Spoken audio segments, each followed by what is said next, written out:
It's What's Inside is a brilliant new movie on Netflix that's honestly really impressive from both a screenwriting and a directing perspective. Just as a film, I was really impressed by this movie and how they created it and just made such an entertaining film that's pretty original. It's a sci-fi dramedy that's on Netflix, and it's a great October movie in many ways. This is one of those old-fashioned Agatha Christie style movies, but not really. It has the whodunit elements, but it's not whodunit, but who is who, and it's such a great and Gen Z approach to the genre that's been done to death already. It's appropriately being described as Bodies, Bodies, Bodies meets Black Mirror, and I think that's the best way to describe the film. It's What's Inside follows several couples, all friends from college, who reunite at the mansion of one of their friends before he gets married, when one of the party guests, their quirky friend and tech bro Forbes, shows up with a new piece of technology he invented which allows all of them to swap bodies with each other. And from then on, the movie becomes an excellent display of the power of filmmaking, and it's just a really great story. I really like this movie for several reasons. It does everything a movie should do, and it does it right.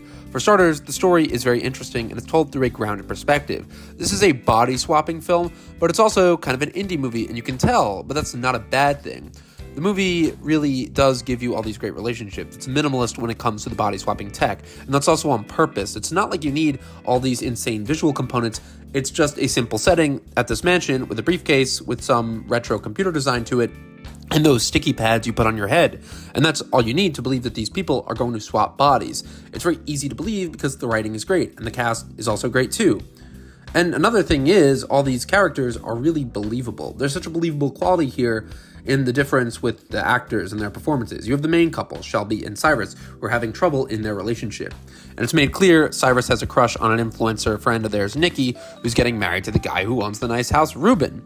There's also Forbes, the eccentric genius who has brought the machine, and Maya, the stoner, and Dennis, the asshole friend who's not really an asshole, but gives off that vibe. You have Brooke, who's just kind of the more chill friend you need to balance out the dynamic.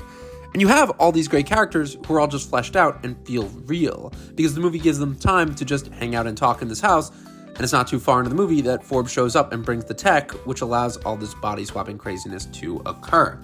It really does do a great job with its characters. You have a perfect balance of all of these different individuals, people who might be relatable to you, people who you might have seen in your own life, and it just makes this story work because it's always entertaining. It's not like everyone's on the same level. People are always on the different level. Some people want to do the body swapping tech, some people don't.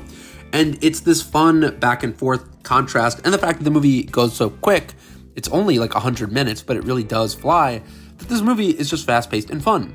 Another thing that makes this movie so great to me is its style. It has a very retro style, using all sorts of classic movie cues, lots of classical music in this, and different hues of lighting to illuminate different scenes.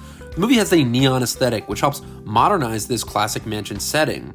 Additionally, when the characters are in this body-swapping world, the movie uses red lights to show who's actually in the bodies, and it makes for such an interesting dynamic as the group plays a game trying to guess who is in each other's bodies.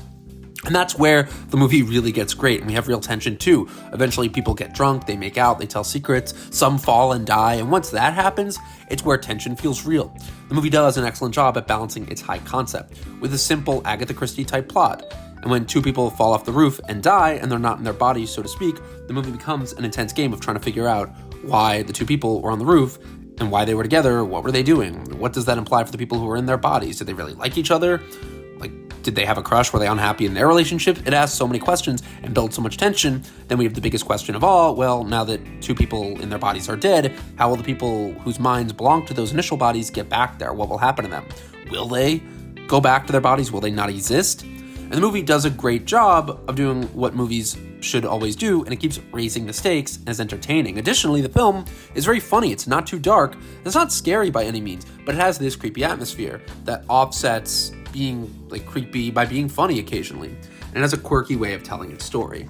I think when it comes to original movies, It's What's Inside does everything right, because it's not reinventing the wheel, but it's polishing everything good about movies that have already been made, and it adds this unique twist to them. On top of that, the performances and visual style and plot is just really great, and it flies by for a movie that runs about 100 minutes. I really would recommend seeing this movie.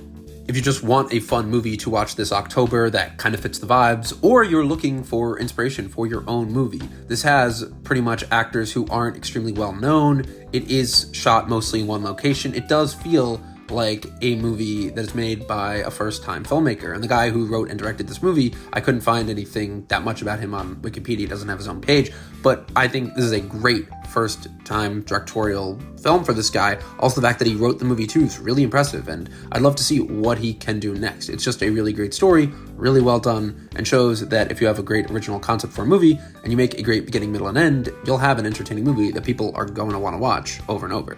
So guys, thank you so much for watching. Let me know if you go to see It's What's Inside. Thanks so much for watching.